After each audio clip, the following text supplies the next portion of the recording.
I always describe active addiction as like the most lonely, exhausting place to be. And I just remember I remember sitting in my flat in Hackney looking out the window at people and just thinking, like, how do you do life? Like, and I just assume that they're all using something like really good if they look happy, or it was such a mad time.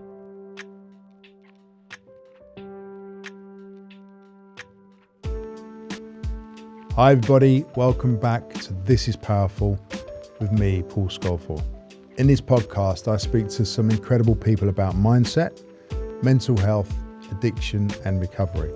And I share my own journey throughout these conversations. So whether you're on your own path of self-discovery, recovery or transformation, inspired by human stories of mental resilience, or supporting someone who is struggling with addiction, make sure you follow and subscribe to This Is Powerful. There'll be a new episode every Thursday. In these episodes, we will be talking about drug and alcohol misuse, suicide, sexual abuse, and some other heavy topics.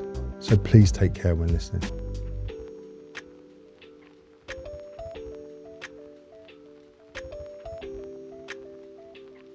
Today we have an incredible brave girl who's 9 years sober called Vicky. She walked you through how far addiction can take you down a bad route. This is a powerful story of someone who has had serious adversity and really bad addiction issues, but has found a way to work through everything and turn her life completely around. It never ceases to amaze me how people get through these situations.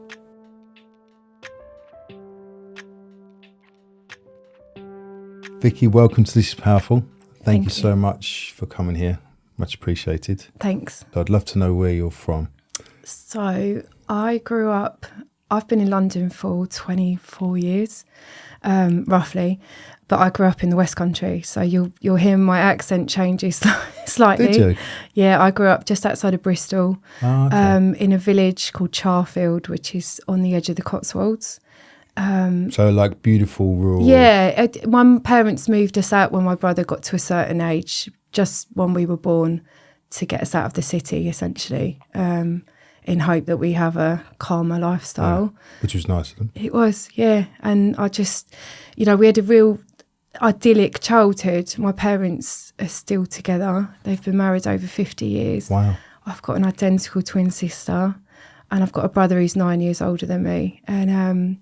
And my childhood memories are, I was really well loved and nurtured, and we didn't have a lot, but my parents worked really hard and gave us everything. We had everything we need, essentially. But I was quite shy growing up. I think I always felt like I was my sister's shadow. Yeah. Like there's being twins, there's a lot of comparisons made as you're getting older. And I always... I guess moving from primary school to secondary school was a big transition, and I felt very self-conscious. And was your sister like that? No. Because no. I've always been fascinated about twins, and I would love to have been a twin for purposes of being naughty. Yeah. We did a lot of that. I mean, she might feel differently, but to me, she was outwardly more confident.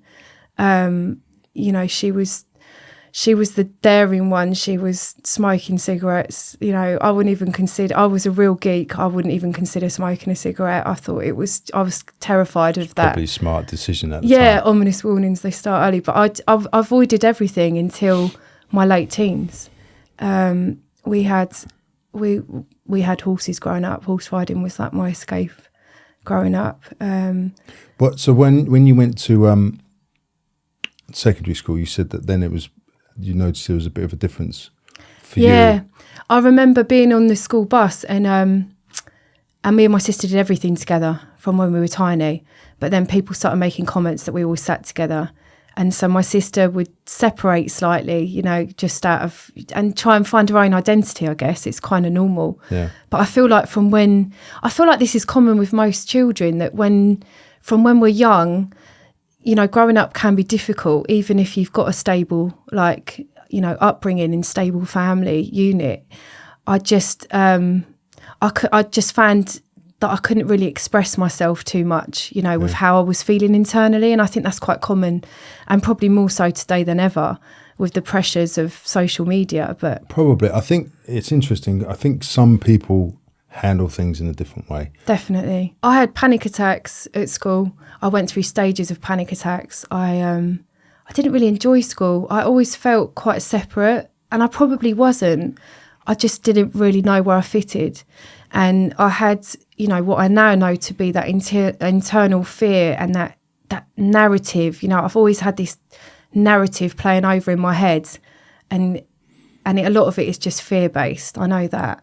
But of not feeling quite good enough. And, my school reports would be, Vicky's really great at this. I was quite sort of studious, I guess, but she doesn't talk very much.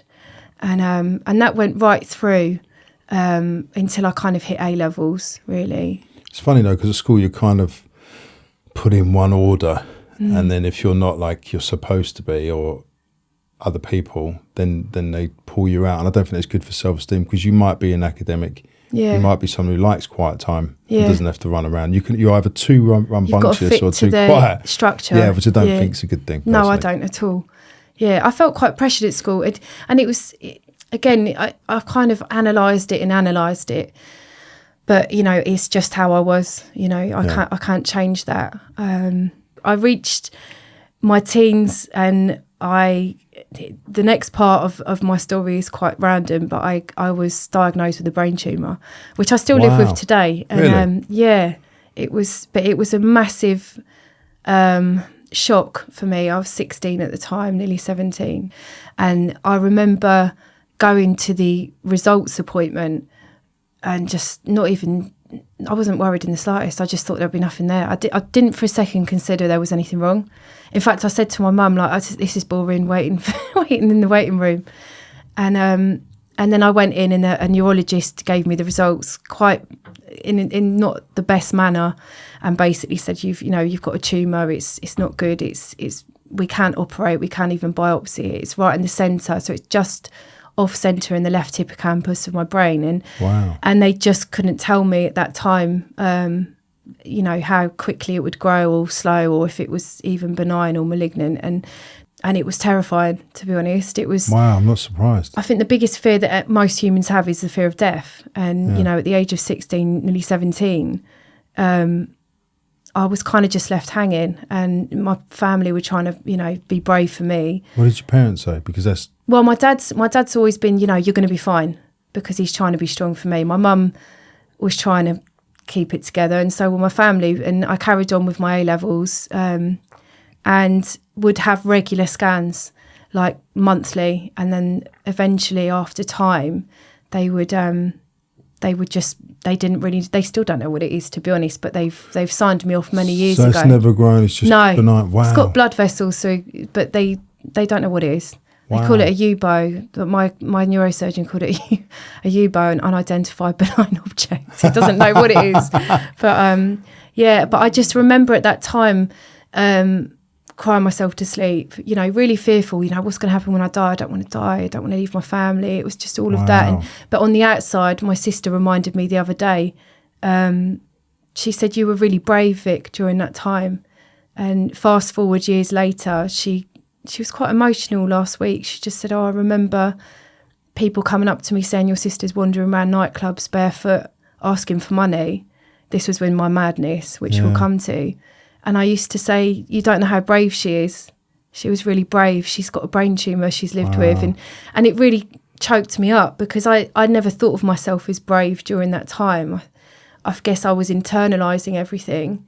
And on the inside, I was falling apart. But on the outside, I was put the mask on. Yeah. And eventually, after a couple of years, the consultant, who was amazing with me, just basically said, look, we're quite confident it hasn't changed at all, not even the slightest millimetre.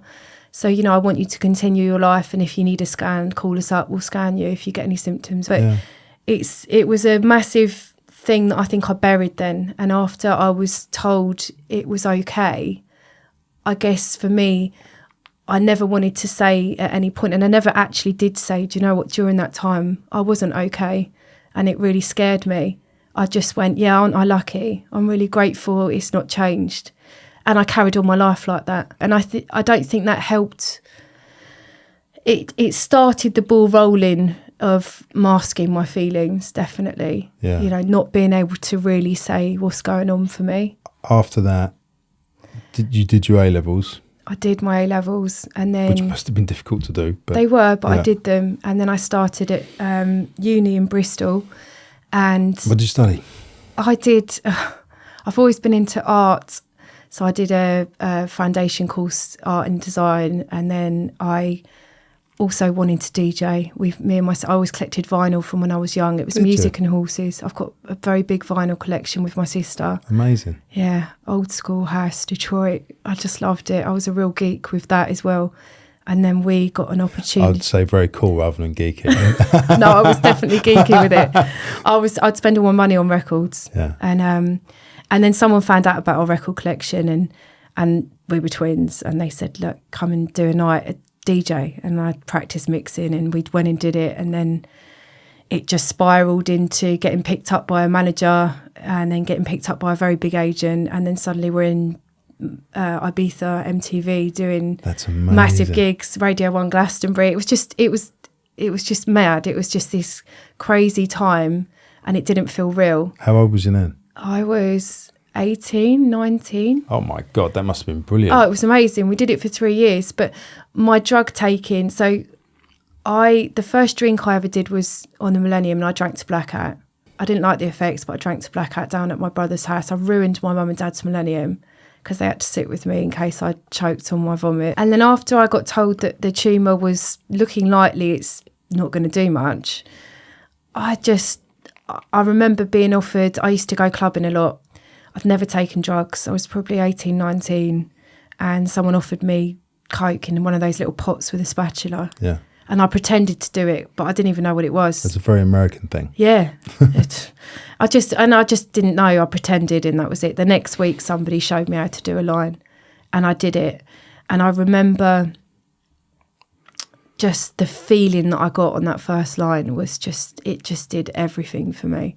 Everything. Like what? In what sense? Confidence, euphoria, like they say it did everything for me that I couldn't do for myself. And it just made me feel like I could be present with people and talk and not feel self-conscious. And I loved it, is the truth. It literally, it was the one thing that hit the spot for me.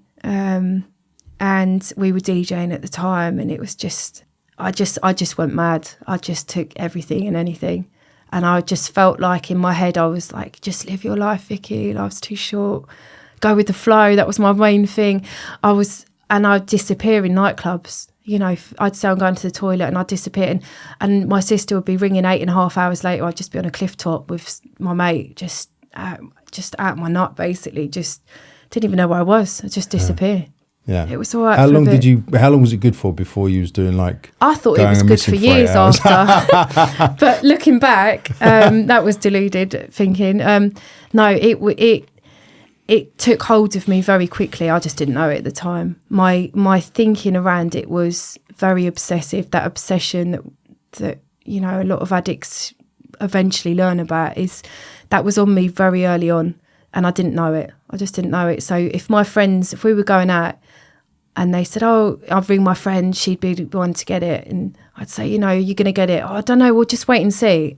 I'm like, no, tell me now. I need to know.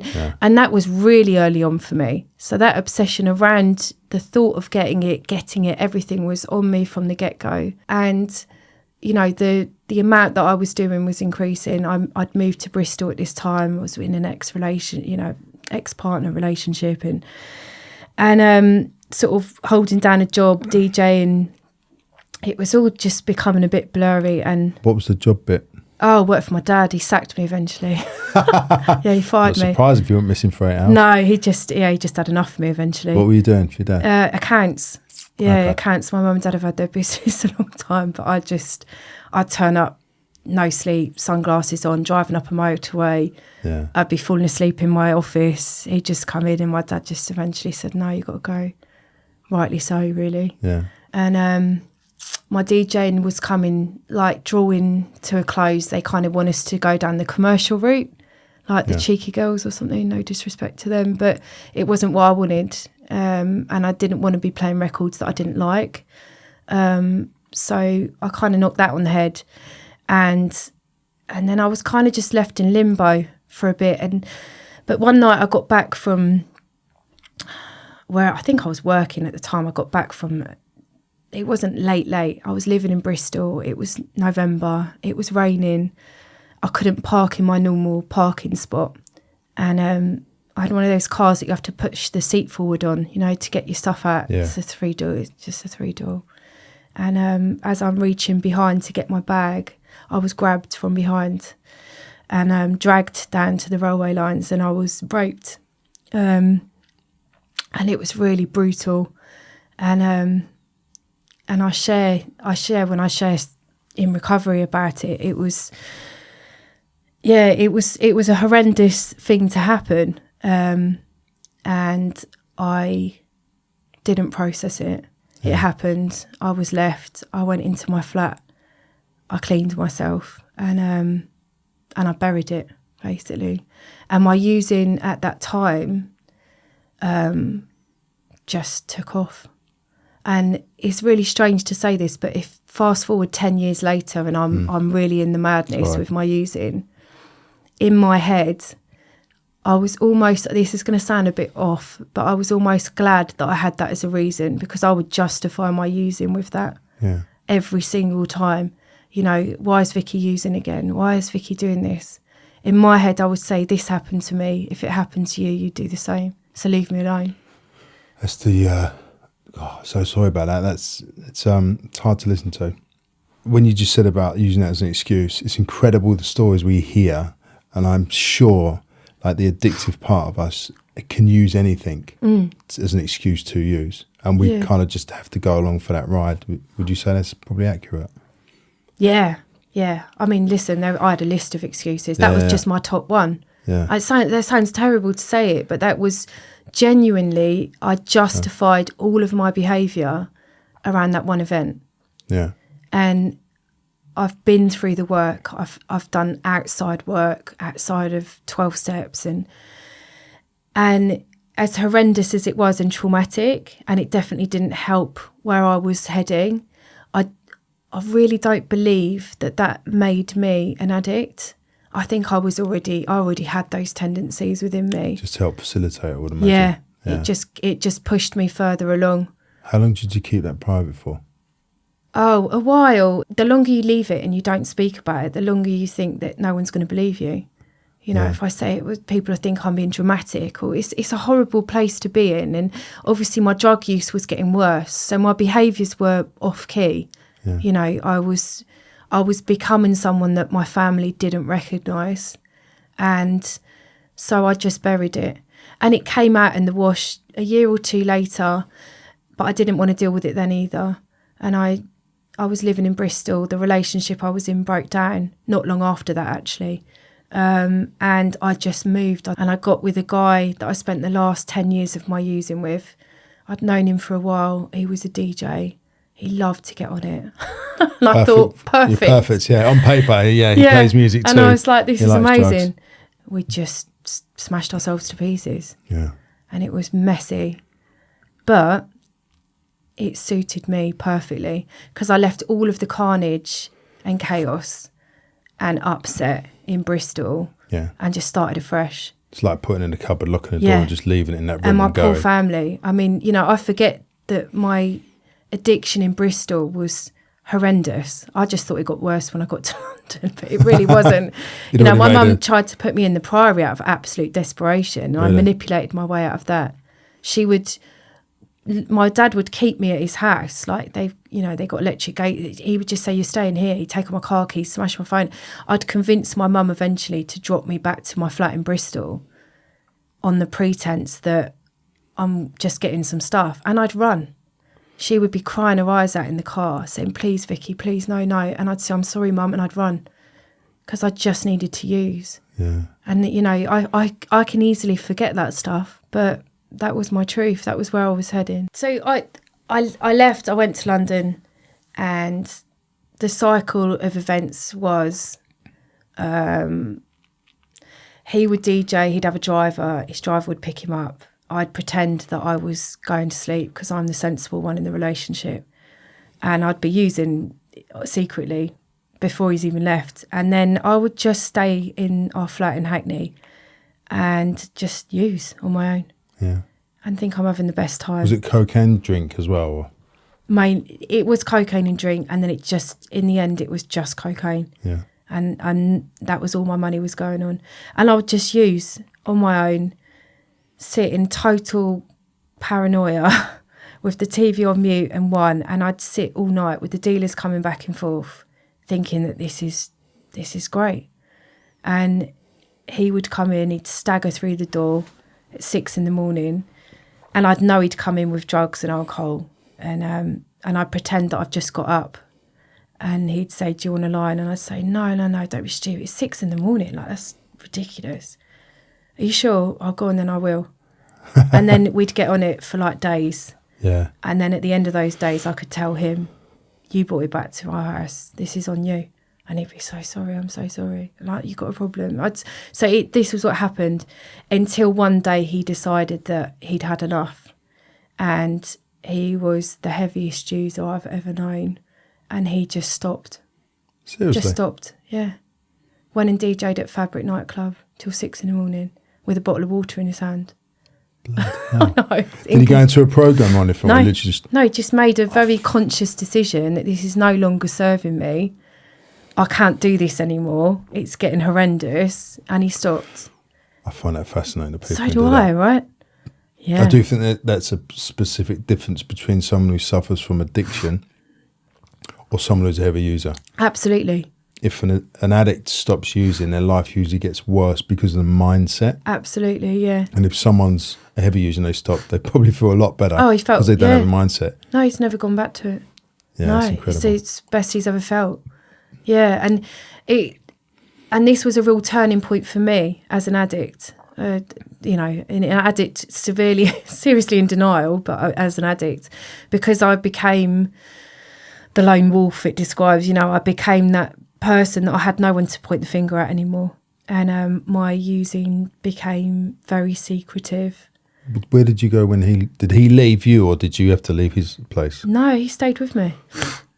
He stayed with me. We stayed together. Oh, right. He just stopped using, and I pretended I stopped using. Wow. And I had a job. I was doing makeup at the time, and it just when I think back to it, it just became so crazy. I was kind of a functioning addict to a degree. Yeah. I would drag my sorry ass to work, and I'd get my job done. I got 3 job promotions in the last 3 years of my using. Wow. By some miracle. How did you go to work, and what happened then? Because it's quite difficult. I would use on an evening. So this was what was happening. So I would be secretly using. I think my partner at the time always said he just knew, but he just got so fed up with trying to convince me to stop. He'd stay in his music studio, and I would just be hiding it under cushions and pretending I'm cooking dinner. I mean, it was just we're living 2 separate lives essentially. Yeah. I would use and think I'm just going to get one, and I'll just do that, and then I'll have a bath and go to bed because I've got work tomorrow. And I had no idea what was going on, so I'd get one, then I'd be sneaking out the house, making excuses, like just the maddest excuses to get back out the house to meet the dealer, to get one more. And then I'd be sleeping, getting up, using in my kitchen when he's asleep. It was just horrendous. And I'd then run out at about, say, 4 or 5 in the morning, and the birds are singing. And I'd think, oh my God, I've got to get to work. So I'd get to work. I'd have to travel into Knightsbridge most days on the tube. I've had no sleep. And I'd know that the only chance of me getting more is around midday, 1 o'clock. So I'd have to really be drinking loads of coffee to get through the morning. And then I'd say to myself, I'll just get one to get me through my work day because I'm so tired. And then I'll have an early night tonight. And then I'd get one in, and the cycle carry on. And I think I did about 6 years of literally no sleep. I don't know how I did it. So at this point, I'm working. I've got a good job. I'm on good money. I've got no money because everything's been spent on my now daily coke habit. Yeah. And I describe it like I became the sort of friend that would take £20 out your wallet when you weren't looking and then help you look for it. That's what I became. I would steal off my family any chance I got home. I'd steal off my partner at the time. I'd think I was borrowing it. I'd always say, like, I only borrowed it. I'd just take it. And so I became a thief, essentially. You know, like, you can justify it in your head that I'm not stealing, it's off family, I'll just put it back another time. But you are. That's where my habit was taking me. And then, you know, when I first came into recovery, I always say, like, I used to brush my teeth in the dark because I was so ashamed of myself, like truly ashamed of myself. As in not looking in the mirror? Yeah, I couldn't look at myself. And I'll explain where my using took me. I remember being short again with the dealer, and my partner at the time was DJing wherever, I don't know. And I rang the dealer because my head's telling me just get one more and I'll sort everything out. Everything will be much better when I just get one more. And he said, you better have the money. And I said, no, I do have the money. And he came to my door and I didn't have the money. And he's like, no, you're not having it. And I'm on my doorstep. I'm on my knees begging this guy to just give me one more ticket. And he said to me, I'll come in and you can do something for me. And I let him in. And I just remember crying during it and crying after. And then he just threw the ticket at me. And that's where my using took me. Was that one of the lowest points for you? Yeah. I mean, that incident, I'll be honest with you, I was never, when I first got into recovery, I was never sharing that with anyone. I was taking that to my grave, like literally to my grave. And I'm so lucky that when the woman that took me through the work, I got to that stage of, you know, is there anything else? She left my house. And then as she's left, I thought, there is something else, it's that. And I ran down the road and I said, look, I need to share something with you. She shared something really similar back. And in that one moment, it just, the relief of, you know, of just sharing your truth. You know, addiction is an illness. It's an illness. And I didn't know it at the time, but I can hand on my heart say I'm no longer ashamed of the things that I've done during those times. I just know I was really unwell. It changes you completely, doesn't it? Yeah. You literally have a clean slate to start with. Yeah. I mean, I was, even pre the last relationship I was in, some of the situations I put myself in, the people I remember just being in Bristol, just sitting in places with people and really fearful. But I'm there because of the availability of drugs, in the hope that I'm going to get some more drugs. I was in violent relationships, brief relationships, you know, where my life was really in danger, but I'm there really because of the availability of drugs or the hope of getting some more. I always describe active addiction as like the most lonely, exhausting place to be. And I just remember I remember sitting in my flat in Hackney looking out the window at people and just thinking, like, how do you do life? Like, and I just assume that they're all using something like really good if they look happy, or it was such a mad time. And during that time, I've got my family in Bristol who are worried sick about me, like, and I'd rarely go back to Bristol because if you've got an identical twin that isn't a drug addict and you go back, no amount of makeup's going to make me not look like a drug addict. I'd lost so much weight. And my mum and sister would pick me up normally and be fighting the tears, just the horror on their faces when they'd see me. And that was the only real respite I got during that time. I'd go home for a couple of days. I'd have drugs on me on the way home. They'd run out. I'd be in the countryside. Then my mum would drop me back to the station, and they couldn't ever say, you're a drug addict. They couldn't bring that up with me because I'd bite their heads off. And she'd always have tears running down her face, dropping me off to the station again. And I remember saying to her, you know, what's wrong, Mum? Like, why are you crying? And she'd say, I just want you to be all right, Vic. Oh, bless her. And the powerlessness is that I am saying to her, I'm not going to do it again, Mum. yeah, I'm done with this now. And at that time, I was totally done. I was so exhausted with living in this like cycle, just of hell, really. Not living, actually existing. It definitely wasn't living. And I've got out the car and I haven't even got to the train platform in Bristol and I'm calling my dealer.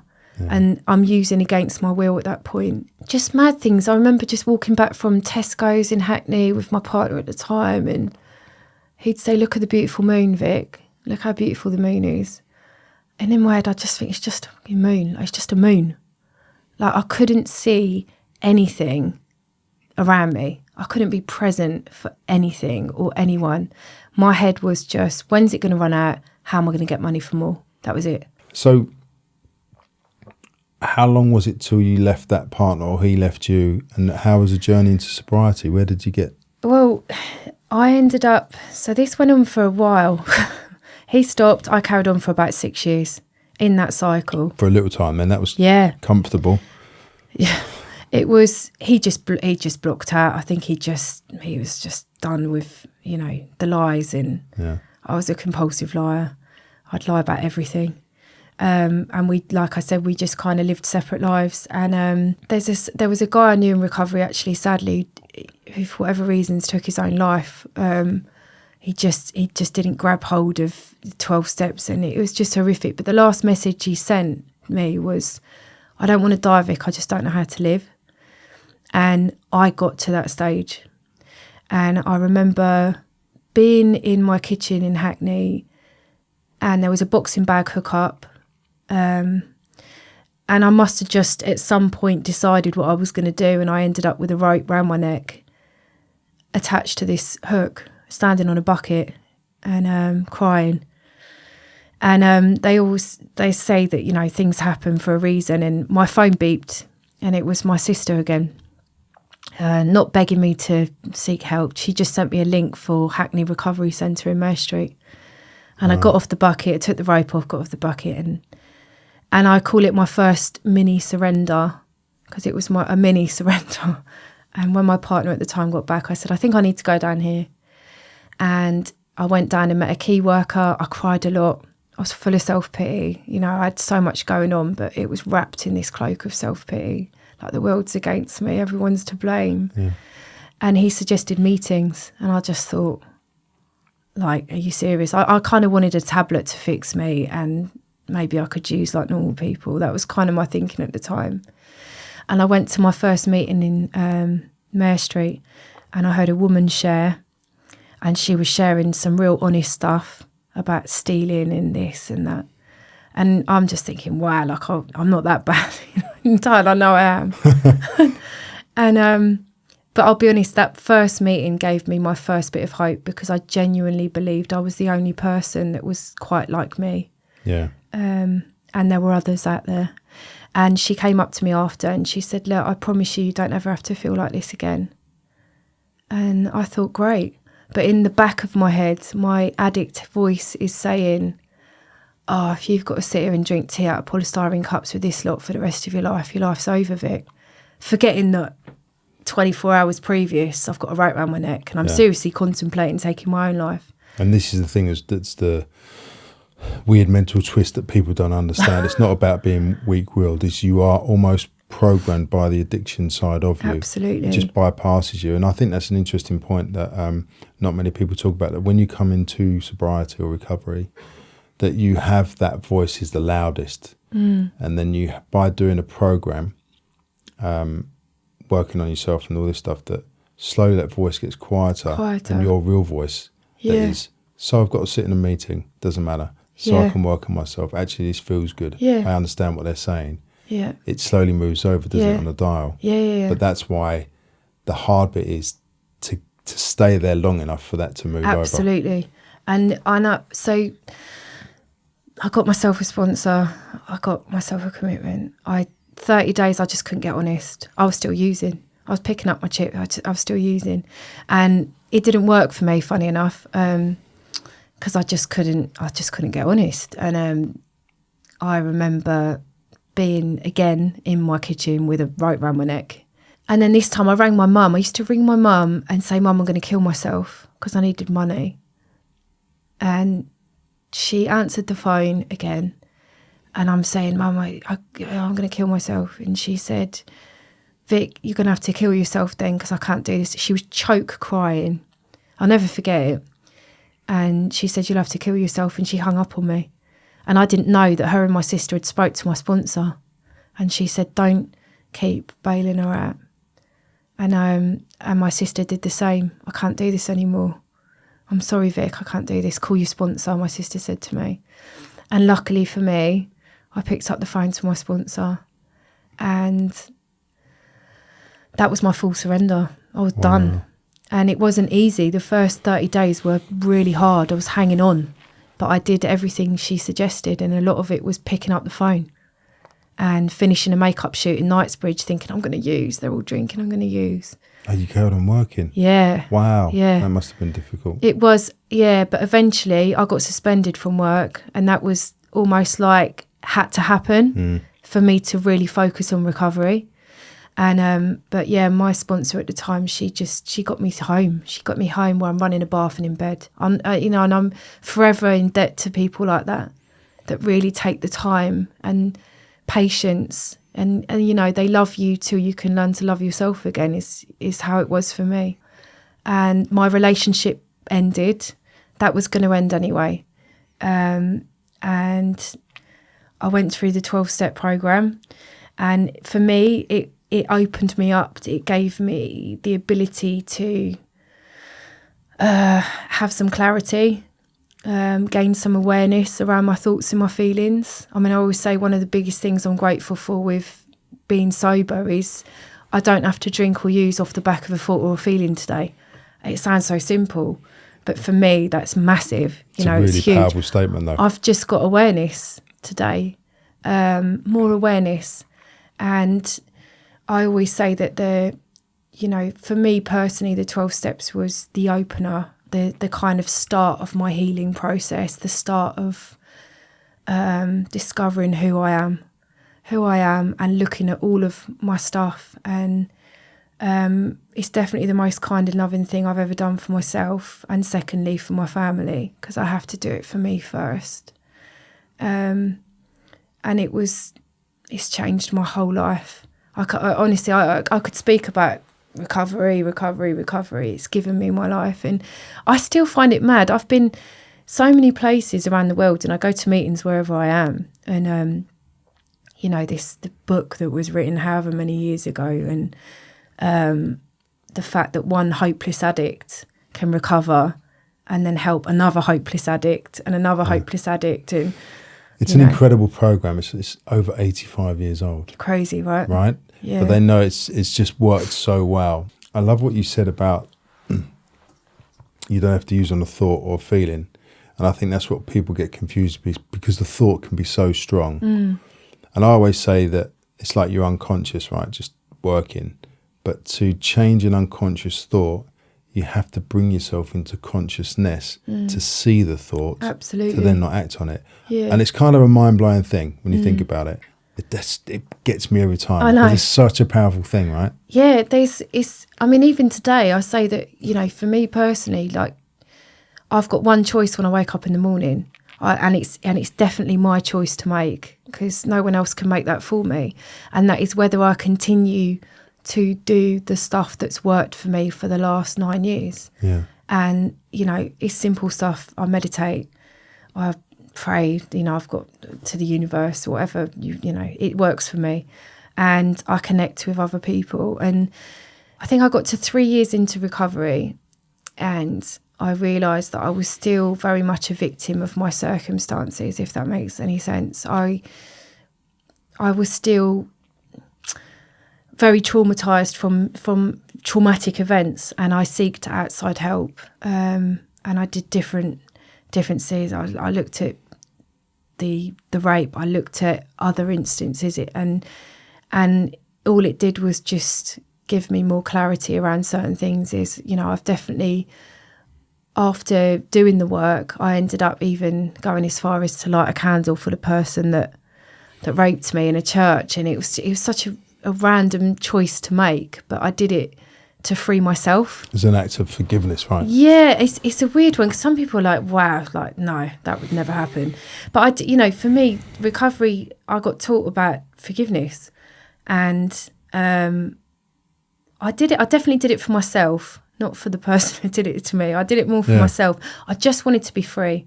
I didn't want to be a victim any longer, and it was very cathartic for me to do this as a process. And I don't think we ever stop growing, is the truth. I really don't. I think we've got the ability to heal from absolutely anything. I think that's a real important thing that you said, because horrific things that happen, you can be a victim forever. Oh, yeah. Justifiably as well. Yeah. But to have that unbelievable power to do that and make that decision. It defines you. I just thought I'm damned if that's going to define me for the rest of my life. Yeah. And what was happening was I was triggered a lot, and I still can be. I'm a human being, but within my relationship, I met my husband in recovery. He's 15 years in recovery, and we've got a beautiful little boy now. There's so much has happened in the last 9 years, but even the way I was within our relationship, I was still triggered from past events, whether it's domestic violence or whether it's, the rape, whatever. So it had an impact on him as well. And I didn't want to be this reactive person all the time to things. And that's an ongoing process. It's not like you can just switch a switch and you're changed forever. It's not that. But it's intention. Yes. And the intention's powerful, because you're facing in the right direction, aren't you? And to be selfless enough to see that you don't want to bring it on your partner or yourself anymore is pretty powerful. I just think as human beings, we just should want to always grow. It's very easy to sort of think, I've been through the 12 steps, I'm no longer drinking and using, I feel better and I'm done. I go on like Gabor Mate seminars. I think I'm the only person there that's not a psychologist, a social worker or anyone else. And I just sit and I read a lot, and I'm just always interested in learning more about myself and what makes me tick. And that's keeps recovery and being sober interesting for me. How's the relationship with your family now? Amazing. Truly amazing. And that's been a work in progress. That didn't happen overnight. My mum, bless her, I must speak to my mum about 100 times a day. My sister's relocated to Ibiza. I speak to her a lot as well. My mum will send me messages like, I don't know what to do without you, Vic. Oh. And I get emotional every time that happens, because I absolutely destroyed them. I destroyed their peace of mind. I remember making an amends to my father, and he said, if someone had come to me with a contract that said, you'll never see your daughter again, you'll never hear her voice, you won't have any pictures of her, she'll be wiped clean from you, but I can guarantee she'll be clean and sober. He said I'd have signed it on the spot. And that's where I took my father, But yeah, my relationship today with all of my family is amazing.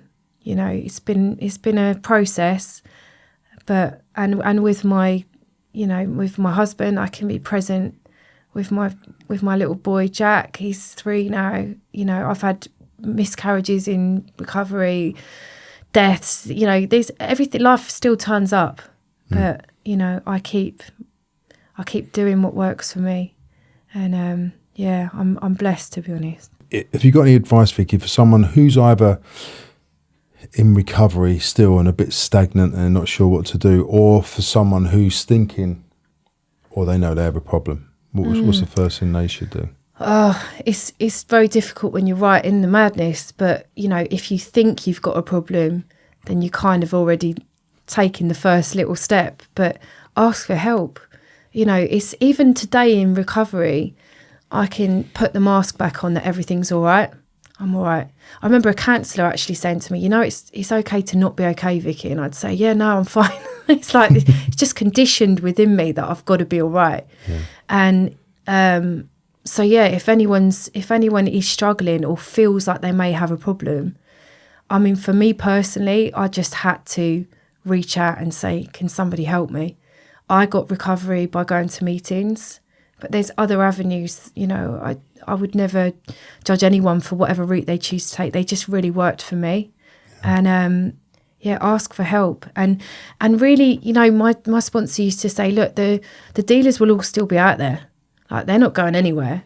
So why don't you put 100% in, like, everything into it, however hard it is, go against that addict voice, throw yourself into this process.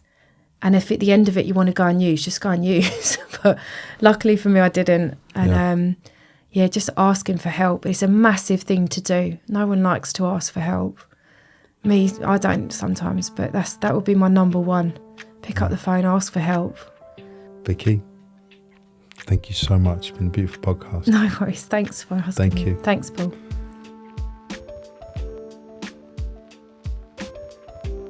This is Powerful is brought to you by Stride Foundation. If you or someone you know is struggling with addiction, please head over to www.stridefoundation.com, where you can find links to resources that may help. You can also donate. Please make a donation. It will help us bring to you more episodes. Please rate, follow, and subscribe to the show. Why? This will help the algorithm make us more visible to others who need help.